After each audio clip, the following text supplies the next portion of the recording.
Welcome back to the LD Aviation Podcast, where we get real about the wins, challenges, and behind the scenes magic of business aviation. I'm your host, Lindsay Dyer, and today we're diving into something that every successful flight operation hinges on, but rarely gets the spotlight it deserves: exceptional customer service. So joining me today are two powerhouse guests from the aviation insurance world who know a thing or two about keeping clients calm, covered, and cared for.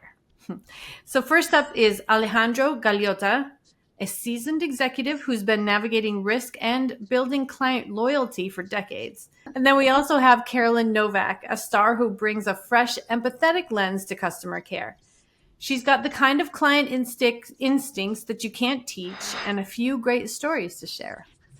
So whether you're managing a Part 135 operation, a Part 91 department, supporting a crew, or just trying to avoid the next in-flight fire drill, this episode is going to be for you.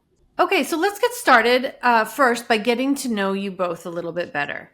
So Carolyn, let's start with you. How did you first get into the world of aviation? I always say I kind of fell into aviation. I was laid off during the pandemic as a paralegal for a corporate startup. And I was applying for all kind of jobs, whoever was or wasn't hiring during COVID. And I got a call from a recruiter saying that an aviation insurance firm was hiring. I didn't have to know about aviation. They were willing to teach me that. I didn't have to know about insurance. They were willing to teach me that. So I said, sure. And the rest is kind of history. I started out as a client service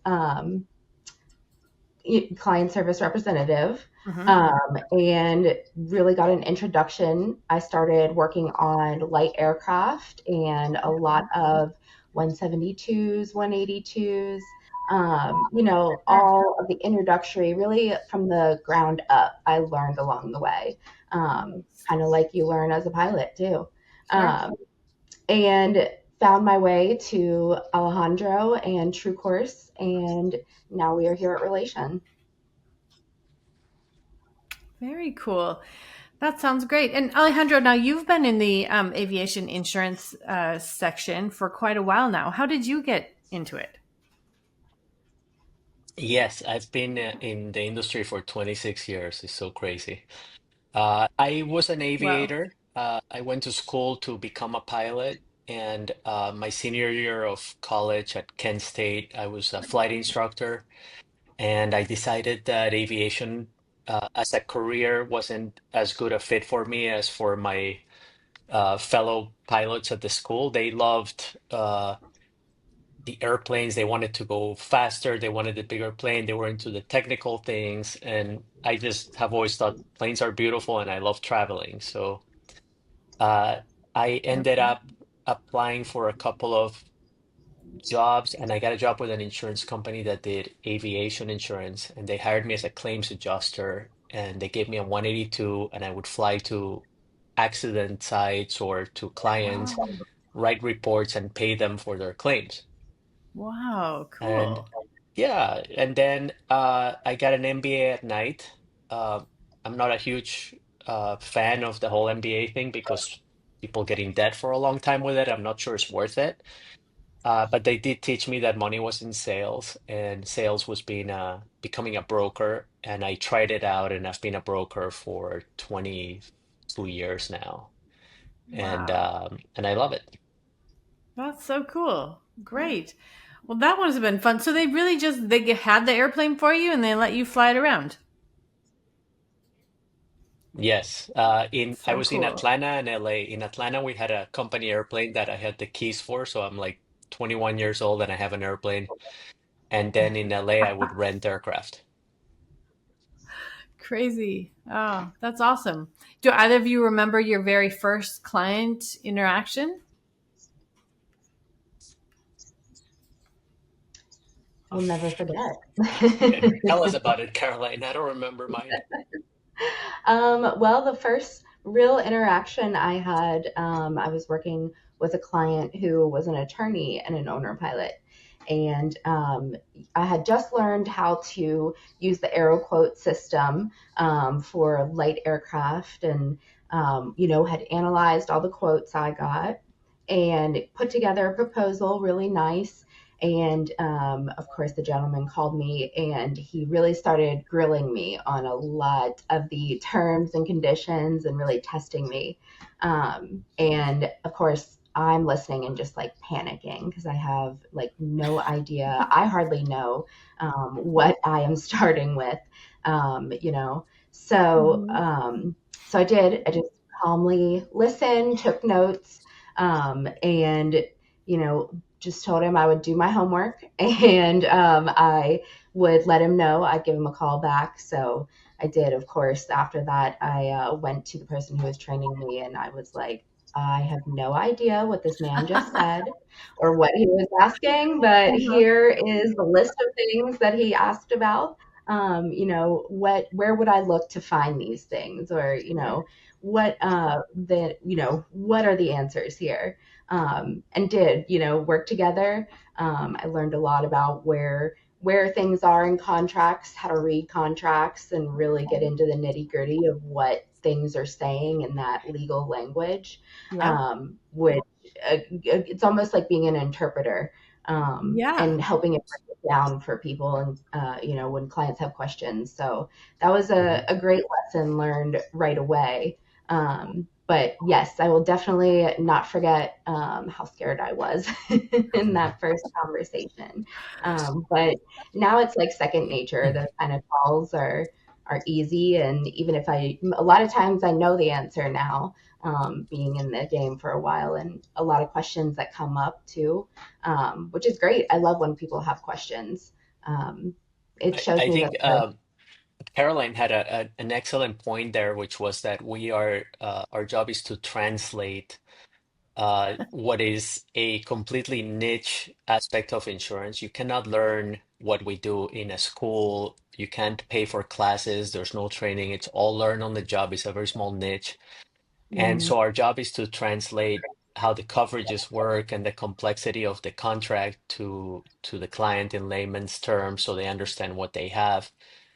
And at True Course, which was the company we were at before we joined Relation, our motto was trust through transparency. And so we try to explain transparently how everything works and the consequences of the decisions they make, so clients can pick whatever they want, but trust us that we're looking out for them.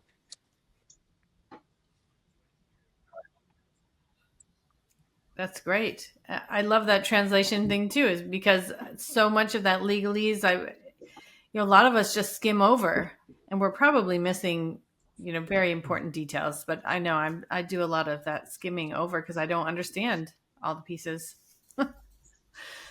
That's what I Mhm. Okay, always say so my do you job guys is have? too. Yeah, We do the work for you, and that's why we work for you. That's one of the concepts, I guess. But yeah, to break it down for people, and so they understand, and are able to focus on what you do, and not that's taking the great. time to So read the anybody contract. listening, like, know that your insurance broker is there to translate for you and ask them all the questions, vocabulary words. What does this mean? Okay, good point. Definitely a good point. Mhm. What's the most bizarre or maybe unexpected request you might have received from a client? Strange Caroline, you want aircraft to to go first cover? or you want me to go? Um, I mean, every now and then something new comes up. So I don't know if bizarre, but a lot of times unexpected. Um, I guess recently an unexpected one was about a flying club we're working on. Um, and sometimes those have a lot of different questions. There's a lot of members, so they Yep. have different questions. Um, and underwriters always have a lot of questions too. So Mhm. definitely causes you to think outside the box. Well, I can also share some requests we get. Like, for example, we have a lot of clients who fly their own jets. Mm-hmm. So they're wealthy people, CEOs, celebrities, all sorts. And sometimes they'll ask to fly their jet, say, to Europe or Okay. Asia or something like that. And they are already brand new at flying a really complex fast jet that costs 10, 20, $30 million. And when they make this Yeah. request is we have to tell the insurance company, even though he doesn't have the pilot experience to do this, he's capable of doing it. And we hired another pilot and they're going to do dispatching. And so we have to negotiate out these details of what sounds overwhelming to the underwriter and to everybody at the beginning. So Okay. yeah, we deal with people who are very powerful, and oftentimes we're the only ones who say no, you can't do that because it's just not negotiable. Okay. So that does happen all the time, and it's a nice interaction because they respect us for being honest and clear. I think a lot of these powerful guys always hear yes to whatever they want, and we Sure. can't do that. We're in the risk business, so we have to be dead serious about what can be done and what cannot be done. Yeah. Oh, good point. Yeah, I guess I hadn't thought about it that way. I didn't ever even think that the insurance company will say, no, you can't do it. Makes sense though. One of the Yes. big things I learned from Alejandro, with trust through transparency, in with that transparency being, it's really helpful for the client to explain why the underwriter says no, and for us to do our job. And if the underwriter isn't really giving us a good explanation, or to ask, well, what is the reason, or what are your concerns, and working on both sides to um, kind of get the full story and making sure everybody's on the same page. Because it's one thing to hear no, but it makes it a little bit easier if you hear no, because this is such a huge risk for this reason. Mm-hmm. And it makes you think about it a different way, and you're like, okay, I can see that, or I can understand why that is a big risk to take on. Sure.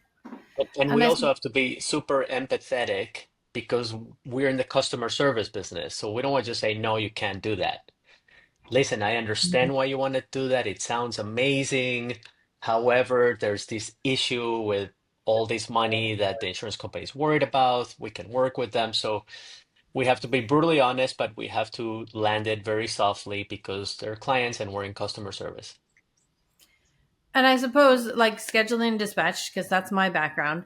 Mm-hmm. We have to say no sometimes, but we try and offer up alternatives. So I'm assuming that the insurance company would be like, okay, well, you can't do it now, but you get another 500 hours Mhm. or an SIC or something like that, and then we'll look at it again.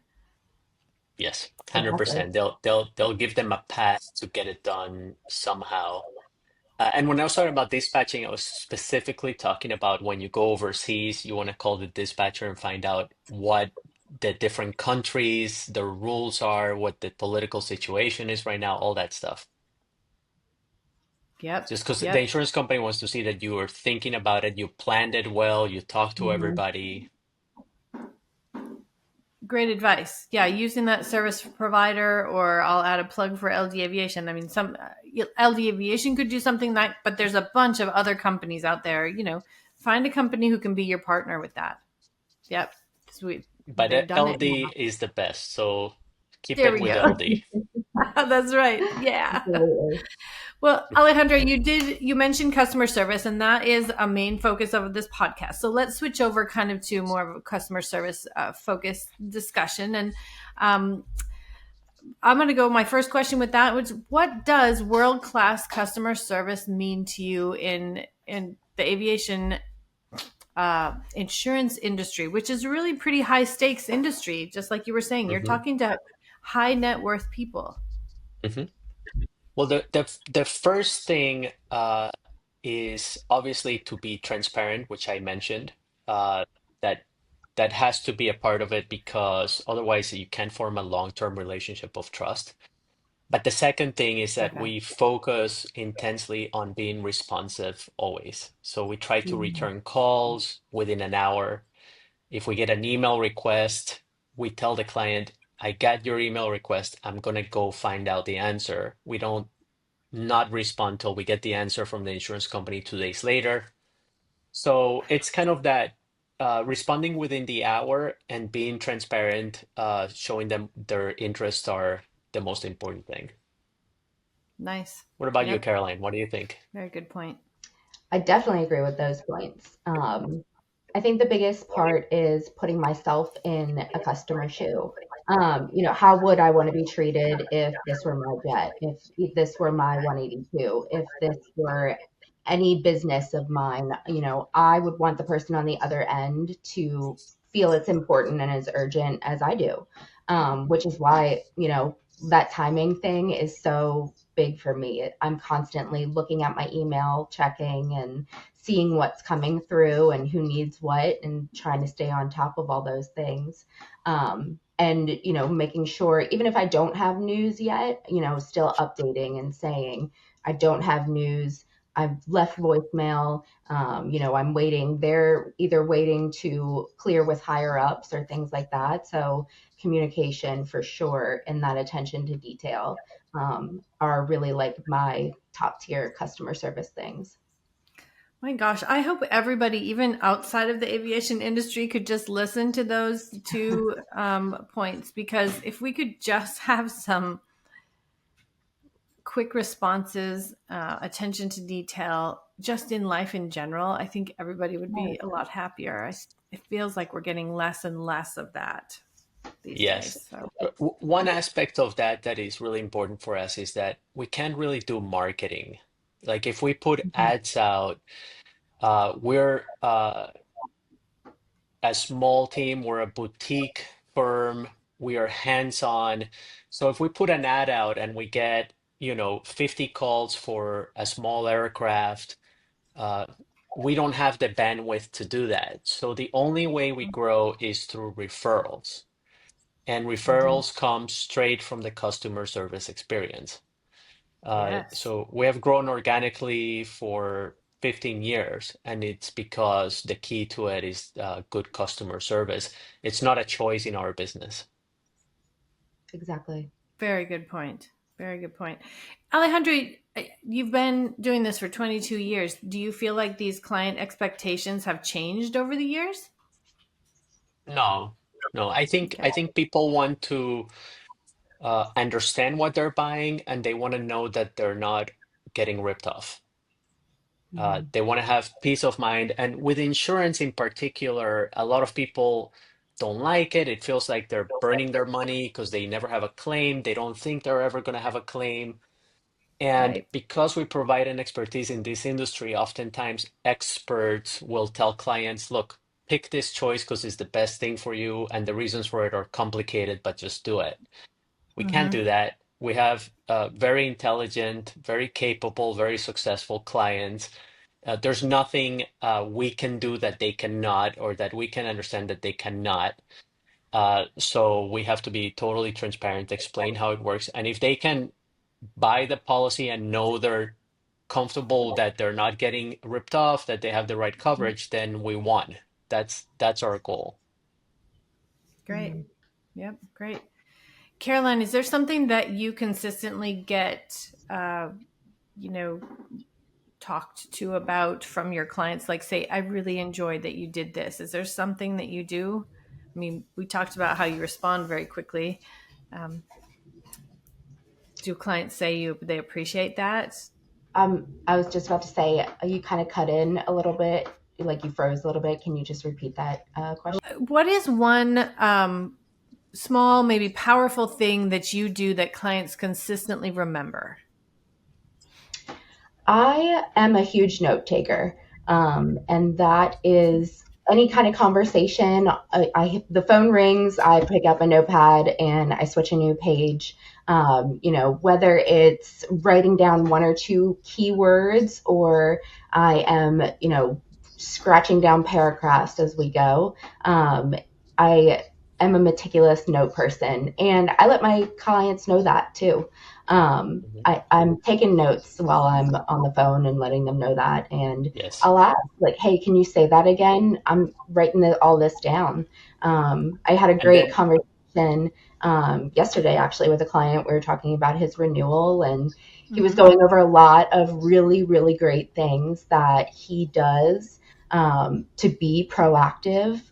He, does 5 takeoff and landings every 2 weeks. And anytime before any trip, he goes out 2 days before and starts practicing. And, he's really, really attention to detail kind of guy. And those are the kind of things I love to hear from clients. And that's the best way I can advocate for you. So I love it when people, get passionate and start talking about why they love to fly and what they do. So A, that's a cool part of my job. And Mhm. B, I have always noticed that stood out. And even in important times too, a lot of big transactions happen. We're business people dealing with business people. So it's important to have all those notes and Yeah. document that. So whether I am documenting a file or we're going back after our phone conversation and saying, okay, here's everything we talked about. Mm-hmm. Did we get it right? How does this sound? Confirming those kind of things. And I think that's something that people really appreciate because that shows you're listening. Huge. Yeah, Yeah. Caroline's attention to detail is great because when you will have subsequent conversations with her, she will have all those notes. She knows exactly where things are at, and you can feel it when you're talking to her, both as a client and as her colleague. So you know you're in good hands. So that's a really good point as far as customer service, being really detail oriented, especially in our business. I love Definitely. it. Yeah, that's awesome. Do you think the customer service that you guys provide helps prevent some of the issues before they even begin? Yes. I think for sure. Well, specifically to what she just talked about, which is these details. Um, if we miss a detail and a claim is not covered because we did Mm-hmm. that, then that's a very consequential bad thing that could happen to the client. So Hmm. these details are not only good for customer service and being responsive, but also to do things perfectly correctly because we have a lot at stake. We have aviation Yeah. has catastrophic nature. We because it has catastrophic nature, regular insurance companies don't want to have anything to do with it. So Yeah. wealthy people cannot get an umbrella policy that sits on top of the airplane policy. So Yeah. we will sell you up to $1 billion if you need it. So we're Uh-huh. dealing with some really big numbers, some very expensive equipment, and so that attention to detail is huge. Mm-hmm. Yep.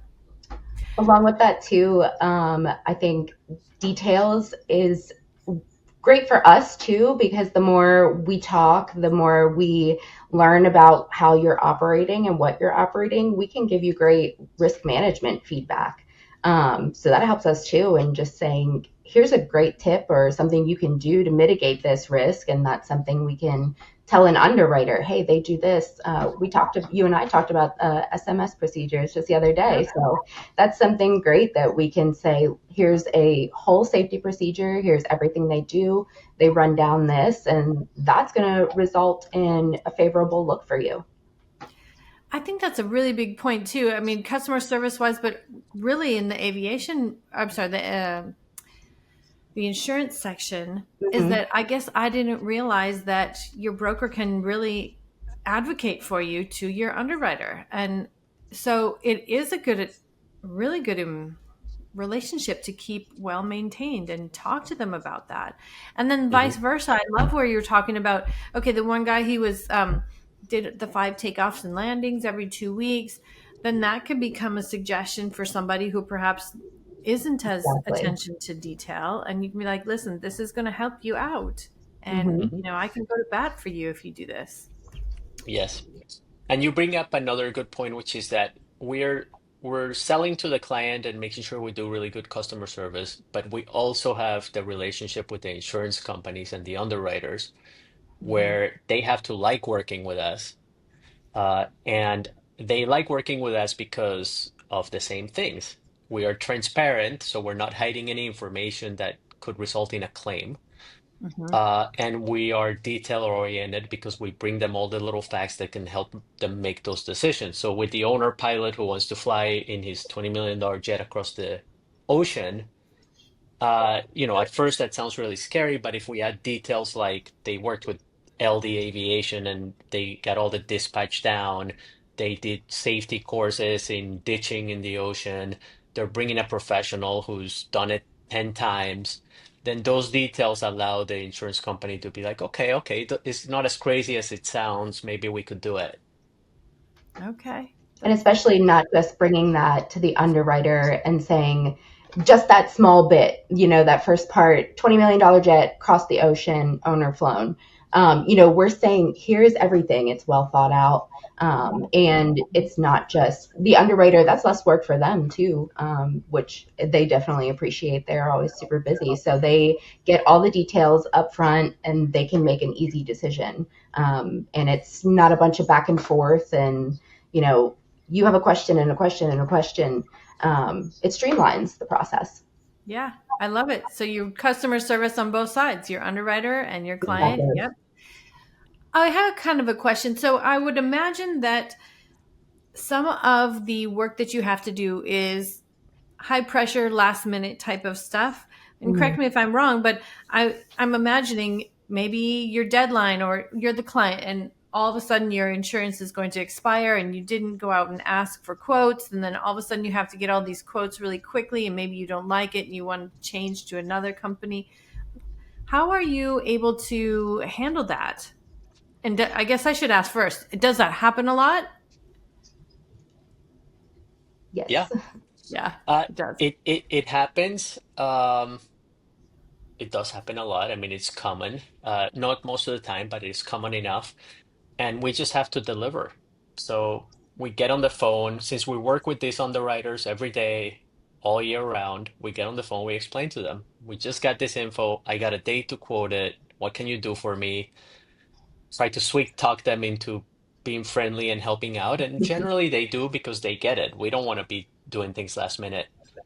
Sure. Last minute is not ideal for negotiation because you have a Mhm. time constraint, so you don't have the luxury to demand a lower price if you don't like their price. So it's not Okay. ideal for the client to get the best deal. But does it happen? Yeah. Do we make it happen? Yeah, we don't have a choice. Yep. That's a good point too. As a client, try not to do that so that you can negotiate going forward. Or, if you've got a Hmm. huge price change, because I have heard over the last few years, last like 5 years, insurance rates have really gone up um, for flight departments.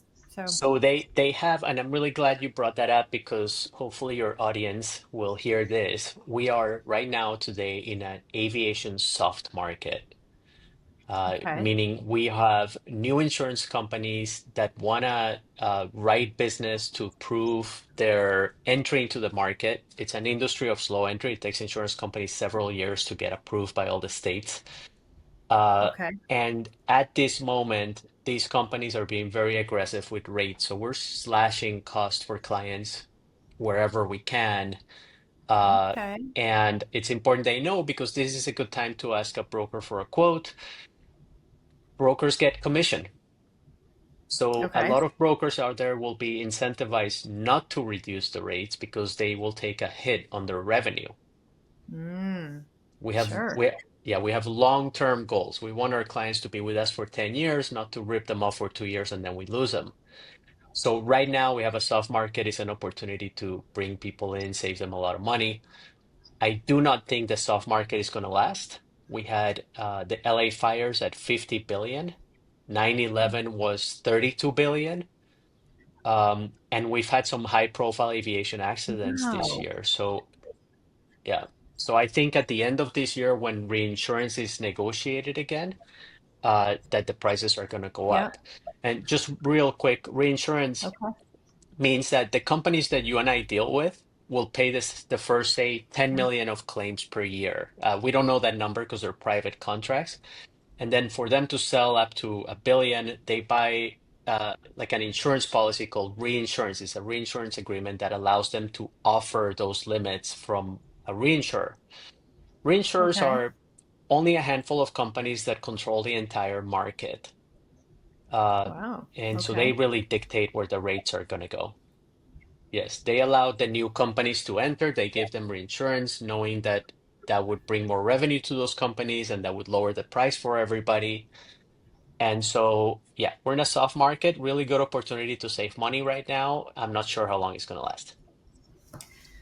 Okay, so question about that then, Alejandro. If let's say my insurance isn't due until November or something, am I able to get a new quote now and lock it in, or maybe redo it or start No, paying now? No. Okay. no, All right. sadly not. Insurance companies don't want to. They don't want you to re-up a contract to save money. And so the way they control that is that if they find out that you have a policy in force that you're canceling to save money, they won't give you a quote to take it away from their competitor because they don't want them to do that to them. Okay. And the policies are annual contracts. So Yeah. yeah, I mean, if this soft market only lasts this year, it would definitely be an unusual thing. Uh, Okay. Usually the cycles are 2, 3 years at a time. But this is a strange year. We've had that LA fires are just tremendously expensive, and Mhm. reinsurers for all insurance industries in the world are going to be increasing rates to cover that. Um, so, but I That's could be so wrong. interesting. I didn't know that's how that worked. Hmm. Very interesting. Hmm. Yeah. Okay, so let's kind of talk about some perhaps times when things got a little sideways. Can you guys tell us a little bit, maybe a time when a client was upset or frustrated and how you handled that? Yes. Well, I talked about when we have to say no to clients, and often people don't say no to them. Um, Yep. and so it actually happens quite often. And when we say no, the key is to explain, to explain the reasons for it, why the insurance company is saying no, and B, to be sympathetic. I know it's frustrating, it doesn't feel fair. I'm with you.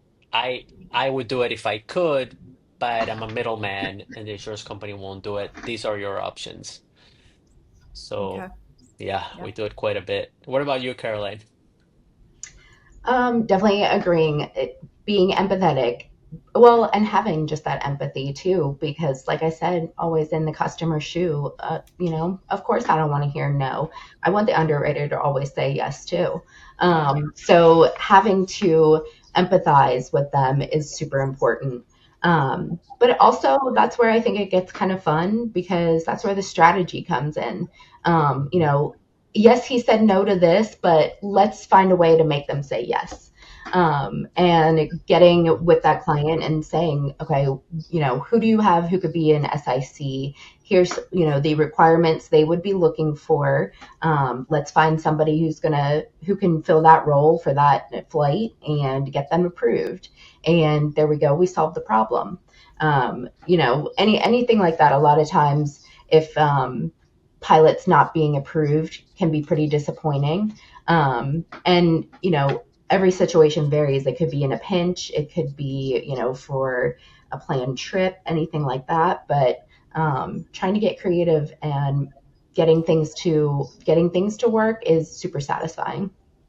Hmm. So cool. My gosh, I now have like a million questions about how the whole industry like works because I think now about when we're looking for like a 135 charter on our side, we're going out there and we're saying, hey, we would like maybe a Wyvern or an Argus crew, a certified crew.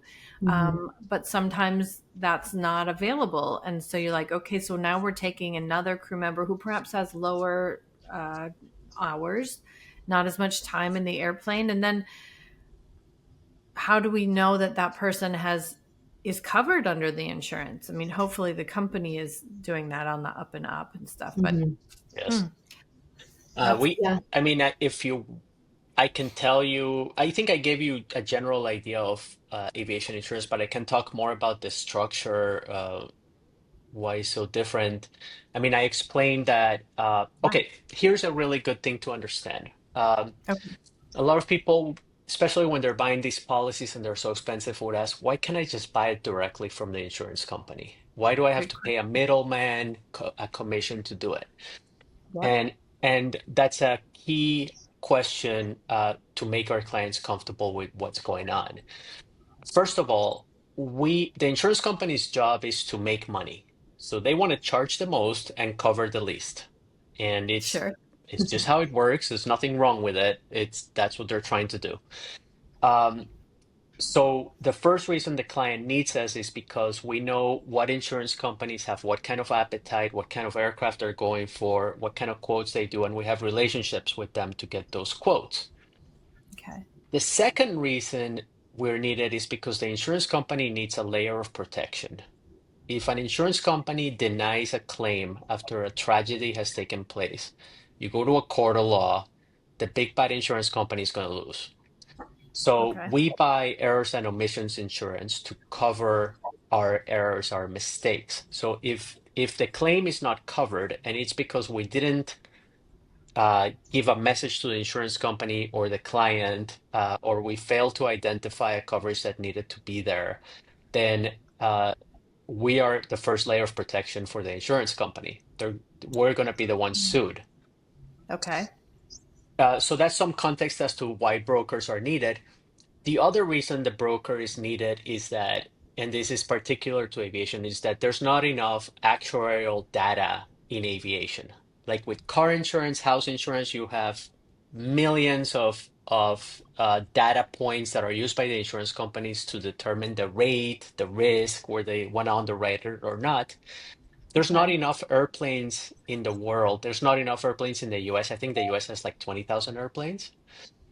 Uh, so combinations of Okay. pilots, operations, and aircraft, there's not that many. So the insurance companies have to guess who's going to be good and who's not going to be less likely to have an accident. And they do that, A, by having aviators in the staff. Most aviation insurance companies, the underwriters are private pilots or they understand aviation.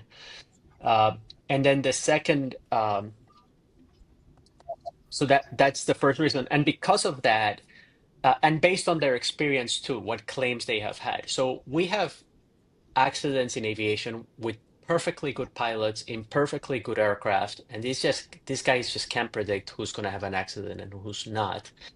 So based on their experience, they may not ever underwrite a certain airplane because they had three bad accidents with one. But this other Okay. company has never had that experience. So as brokers, we know who to go to with what risk that they're Sure. comfortable with to get the best cost for the client. Got it. That makes sense. Yep. That totally makes sense. Okay. Very cool. Okay, so for your teams, and you're now with Relation Insurance. For your teams, are there any actual like tools that make a difference to how you're able to service your clients? I mean, I'm not really sure what tools you guys use, but You mean software or yeah, it could be software, yeah. or it could even be like Teams, or maybe a Mm. training technique. That's a really interesting question. I don't know because it's interesting in the age of AI. This Yeah. business is remains a very high touch people business. So Mhm. if you have a phone and a computer, you can send an email and make a call. That's most of it. Now we have software in the background that documents all our communications, saves all our attachments. We have to have infrastructure in the background, appointments with each insurance company. We have a contract with each of them that we negotiated. We have Okay. licenses that allow us to legally sell insurance in every state where we sell it. Okay. So there's a lot of infrastructure in the background. But as far as customer service, high touch, we need to have the time to respond to the client. We need to have a computer to send them an email, and we need to have a phone to talk to them. Okay. All right. I think also on the other end, even for internally for our team, we are Google Chat and phone call people. We have Zoom. That's how really we keep up, and we can be anywhere, anytime, and still meet if we have questions. We're constant contact, always bouncing ideas off each other and things like Hmm. that. So definitely the technology, even if it's as simple, like you said, as Teams or Google Hmm. Chat, things like that. Even if sending a text, even, if you think back in the day, aviation insurance was written on like a napkin and you had to phone call or fax and you had to, Yeah. be in a certain place to conduct business. But now we can do this anywhere. Yes. And let me add a really good point Caroline reminded me of. Every Monday, the whole team has a meeting to talk about all the insurance renewals that are happening over the following month.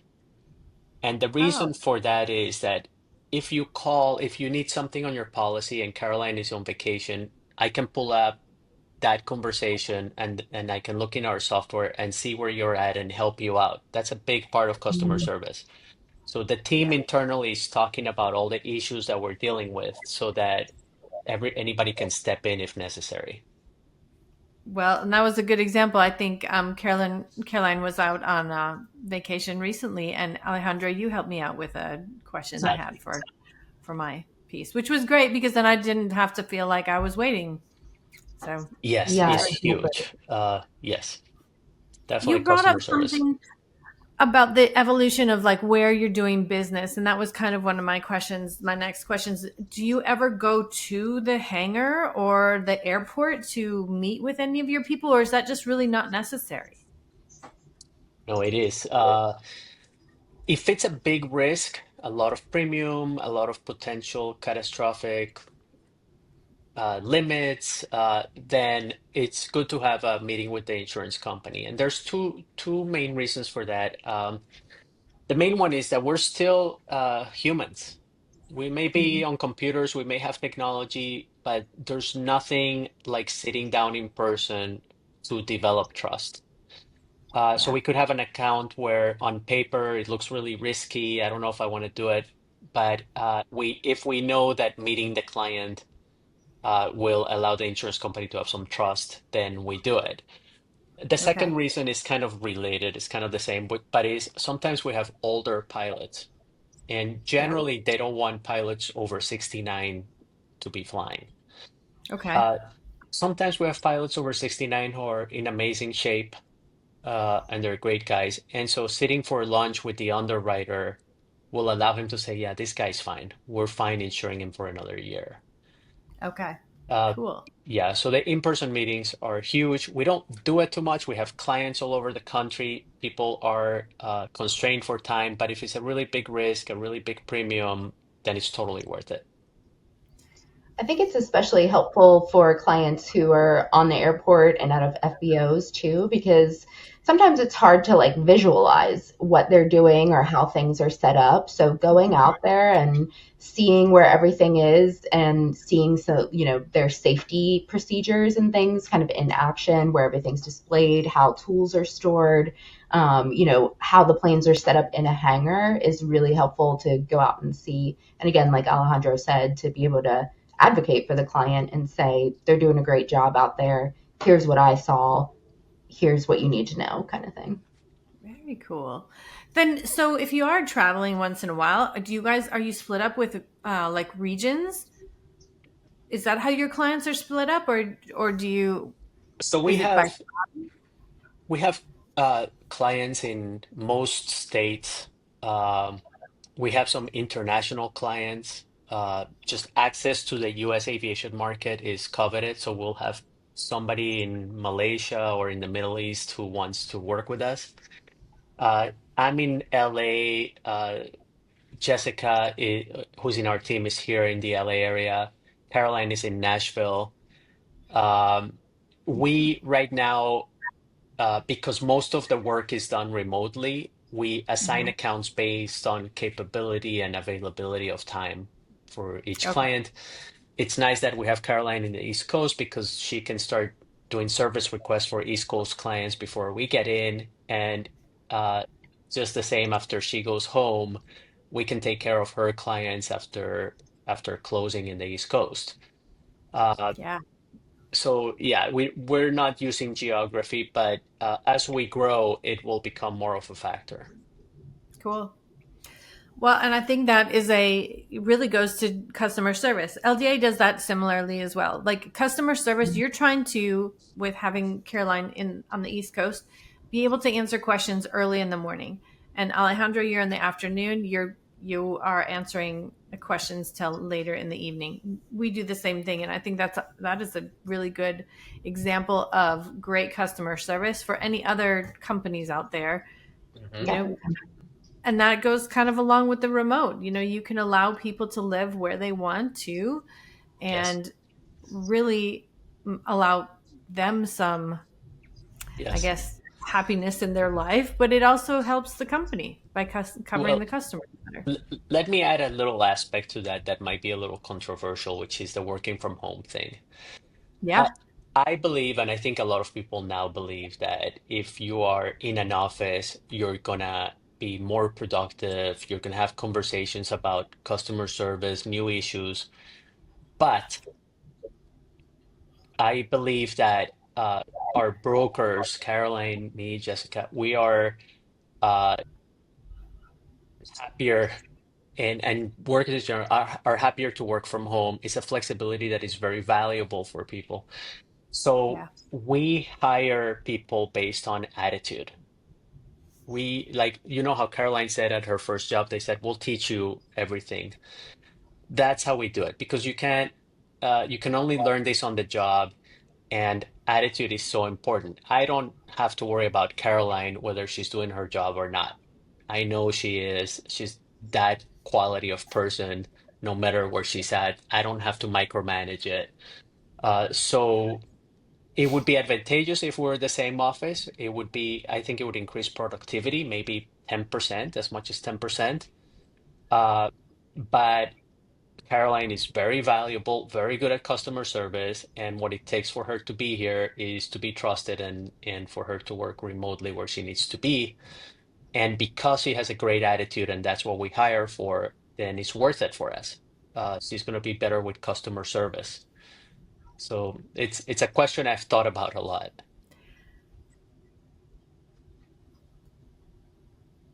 Really good point. And I think some of what you guys are both saying, I wish it was being funneled down to the college and even high school level. The attitude. Okay, so maybe you didn't get a 4.0 or you don't know exactly how to do something, but it's that attitude. You will find a great niche to be in if you can just come with that positive attitude and the willingness to get the work done. Definitely. Yep. 100%. Yes. So, well, I'm going to tie this next question because I kind of think we just talked about it. But, I was going to ask about what is the simplest way to level up, like for a small company? How do you level up? And, one idea is what you just said, hire people with great attitudes. Hmm. Um, Yeah, I think I'm working for Alejandro has been a dream. And I think one of the number one things is because he's so easy to talk to, easy to approach. There's no such thing as a dumb question. I'm a huge question person. So I never feel, like I should hesitate, or I'm never like, this might waste his time asking this. And Hmm. I think that's the most important thing, to have like great communication, whether yeah. it's, your manager, your boss, just your colleague, coworker. Hmm. Jessica and I are always on a chat, ask each other things or give each other calls and check out how things are going. So Yes. just being open and able to communicate is so good. Don't Yes. hold back, and cultivating an environment where people don't hold back. And that's so true. And Yep. another way to I thought of the level up thing a lot because when I started the True course before we joined Relation, I started on my own and I was competing against very big, powerful brokers because the product we sell is expensive, is owned by wealthy individuals and companies, and so we're competing against multinational corporations. And at that time, the differentiation for me was the relationship, being meeting the client in person, Yeah. showing them the transparency, demonstrating that we knew what we were talking about, and that's mostly through education. So Okay. being transparent, explaining how things work, and they know, okay, these people know what they're doing, and then I'll tell them, this is my cell phone. You can call Okay. it. Hmm. And it's a relationship business ultimately. Insurance is a relationship business. Now we are at Relation Insurance, and we have the resources to help you even better. We have access to systems, access to experts in other types of coverages. We have 120 offices, 1,300 Wow. employees, and we are the aviation division. I'm the aviation practice leader along with my team. And so it's become Cool. less relevant, the leveling up, because now we've leveled up by acquisition. Uh, Okay. Yep. but I think for any business, the leveling up thing is about meeting the client in person and making them trust you. Yeah. Hmm. Good point. Okay, so you guys have mentioned a couple things about being remote, working as needed, and this was relationship based, which aviation is like 24/7, 365. How Yep. do you guys reset or stay composed when perhaps you've been working for many hours at a time or somebody's contacting you after hours? Wow, that's a really good question. Um, I mean, I think it's a very personal question how you deal with your stress. Not very personal in that I'm not going to share how I do it, but very personal in that I think everybody deals with it differently. Yeah. Uh, I I personally, if I'm overwhelmed and a lot of things are going on, I identify very quickly when I'm starting to get into a mindset that is impatient, Okay. uh, not nice, that where my instinct is not to respond in a customer service oriented manner. And Hmm. there's two things I do for this. One is uh, if I'm not in the right state to answer a client something that is important and requires thought and patience, then I leave it till the next morning if I have the luxury of doing that. Yep. Uh, Okay. I I'm better in the morning. I'm a morning person. I wake up early. I make my best decisions, have my best conversations in the morning, and I'm late in the afternoon. I'm kind of tired and less patient and less sharp. So one thing I do is time it. And the other one is I just walk away for a few minutes and I remind myself and put things in perspective. This is the client. He needs a favor. What he's asking for is not unreasonable. He has a problem. And the whole empathy thing. Yeah. If I was in his shoes, I would understand. And that gives me a little more patience and I try to help him at that moment with that attitude. And I think clients see that. Clients will, when they're Hmm. upset and they're talking, they see that you're trying to make it work, that you understand what they're going through, and they appreciate it, whether or not you can deliver the solution. And that's why the empathy is huge. Even if you say no, if you say, I understand where you're at, and I'm so sorry, this is the answer, but unfortunately, blah, blah, blah. So that's how I deal Empathy. with that. Okay. Great. Yeah. Empathy and not sponsored, but the Calm app is the big one for me. There's some nice little meditations, 5 minute, 2 minute, like take a deep breath exercises It's a that great are app. always super helpful for me. We got Apple Watches for Christmas, thanks to Alejandro. So I'm Oh, obsessed with closing my rings. So a nice little walk and some fresh air is always really helpful too. yeah, you're right. That app, I do love that app. Yeah, I have it. My they're kids great. have it. Yes, it's a great point. Yeah. Okay, I want to kind of loop back a little bit back to something that you said, Alejandro, about AI. AI seems to be exploding. We're starting to use it a little bit in our um, business as well. Hmm. But I have a question about your thoughts of AI with customer service. Like, are we going to just lose that aspect completely if we go too much with AI? Or, does AI find, is there a room for AI somewhere? So right now, AI is a productivity enhancement tool. So we use it. We use it to compare differences between documents quickly. Uh, Okay. we're talking about the end of the day, client is upset. I will have AI revise my email that I wrote, my draft, to make sure that it's sharp and it sounds better than how I wrote it, Mhm. especially if you're having that stressful situation we're talking about. So right now, they're productivity tools. They make us better.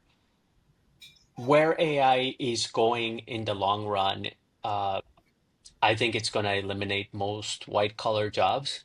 Uh, I think ours will certainly be one of them. When that happens, I would imagine is pretty far away because we are still dealing with clients who are managing and operating mechanical aircraft, and they have employee issues, and it's just too. The current infrastructure in aviation is not going to change for a long time. We have Okay. these electric VTOL things coming in, which are going to disrupt helicopters and light aircraft. Almost all aviation is going toward a non-pilot model as far as designs in the future. So I would Yeah. imagine when that world arrives and we have flying VTOL aircraft all over the place in 20, 30 years, that insurance is going to operate differently than a phone call at a time. Okay. Uh, but your guess is as good as mine. Right now, it enhances our productivity tremendously. It's amazing. I love it. Yeah, I think it's helpful too sometimes.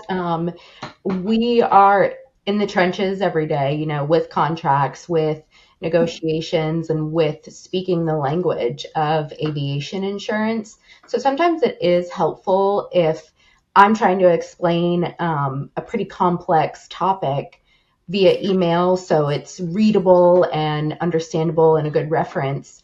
It's sometimes helpful to use to almost kind of I can't think of the word, like edit what I'm saying just to make sure Sure. it's easy to break down if I'm reading it for the first time, like I would be as Sure. a customer. Because sometimes it can be so technical and it's hard to explain it in a different way. So it can be Yep. helpful in that sense too. Oh, that totally makes Really sense. simplify. Hmm. Yeah. How is it for the person who's maybe not in the actual insurance niche? How do we understand what it is that's happening in layman's terms, I guess? Hmm. Yep. Um, is there anything or some habit that maybe aviation industry has when it comes to service that you think you might change? Anything out there that just kind of bugs you when, I mean, I'm That's a sure we good could come up question. with stuff at like restaurants or fast food, but what does the aviation industry do that perhaps it's time to change? Oh, outside of in insurance, I'm not sure because we have such a complex uh, structure with so many players, and so change is slow. But in aviation, the TSA has to be changed. Ah, It's such yes. an easy solution. Like the whole country is ready to modernize how we screen passengers. Other countries have done it.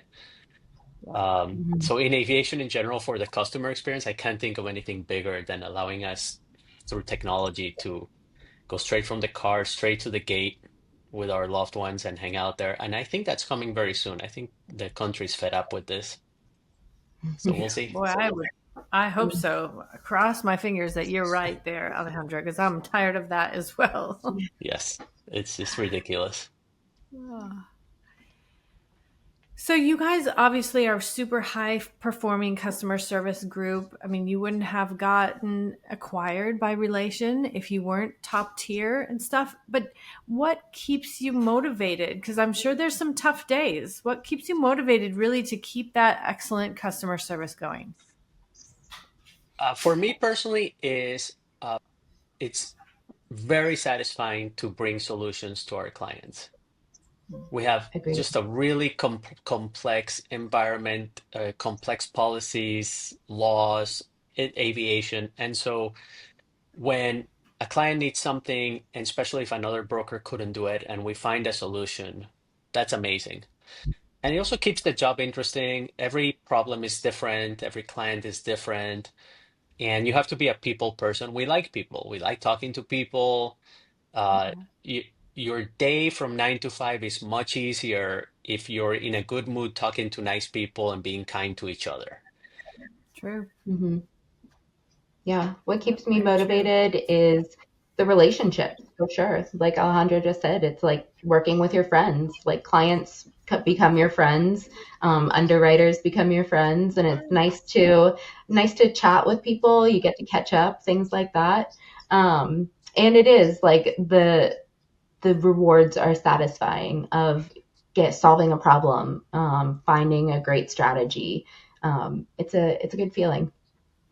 Love Yeah, it. we have to work, we need the money. It's nice that in between that we are getting value and getting a little high from delivering a solution to a client. So that makes it. We have a joke that once you enter aviation insurance, you never exit. It's just people like Caroline entered it accidentally. She's probably going to stay in it till she retires because we know so many stories of most people in our industry. Yeah, I don't see myself going anywhere right now. Yeah, you get kind of hooked in there, huh? Truly, Yep. Yeah. Aviation is a unique industry. I love it. Love it's it. very fun. Yeah. So awesome. Wow, this was a great conversation. Thank you very much. I am sad to have to wind this down, but I guess all good things must come to an end at some point here. So today we are going to end right about here, and let you guys know this is a wrap on today's episode of the LD Aviation Podcast. A really, really huge thank you to Alejandro Galioto and Caroline Novak for sharing your insights, your stories, and your tips. I mean, we Yes. talked a lot about delivering some next level service, but we talked a lot about aviation insurance too, which I think is, Yeah. a lot of people just don't know where all of those behind the scenes details come from. So, And I want to add real quick, you have been our yeah, client for quite a while now, and yeah. I have always been impressed with the way you run your business. Oh, thank you. Responsible, detailed, very serious about it. And so we Yeah. really appreciate your business, and this was super fun. Thanks for letting us talk about our weird little industry. Yes, thank you. It was great. Oh, thank you. And yeah, it's been great having you guys as a partner for so many years. Yeah, it's been 11 years. Because we just celebrated 11 years in January. And I you guys love were that. with us from the start. So, I love Time that. for And more. that's the last thing about enjoying our job. We have long relationships with clients, underwriters, and that just adds a lot of value to your life. it Mhm. does. Um, yeah. Yeah, So I never have to worry about, who am I going to go to ask for this question? And Caroline has helped me with some vocabulary actually just I don't know, a year or two ago anyway, because I was like, what does this even mean? I don't understand. So my client is asking me for it. So then I have to ask you for it, but I don't know what I'm asking for. So it's, That's what we're yeah, here that's for. really been great. So awesome, you guys. Well, thank you again. And then I'll just add a little quick clip here at the end. If you enjoyed this episode, don't forget to subscribe, rate, and leave us a review. It helps us keep bringing you smart and real conversations from the people who keep aviation moving. And if there's someone you think we should interview next, shoot me a message because we're always looking for more voices in the field. Thanks for flying with us. And until next time, keep showing up, stay ready, and remember behind every flight, there's a team making it happen. We're so glad you joined us for this episode of the LD Aviation Podcast. If you enjoyed it, please don't forget to like, share, and follow. Your support helps us keep the conversation going and grow our amazing community.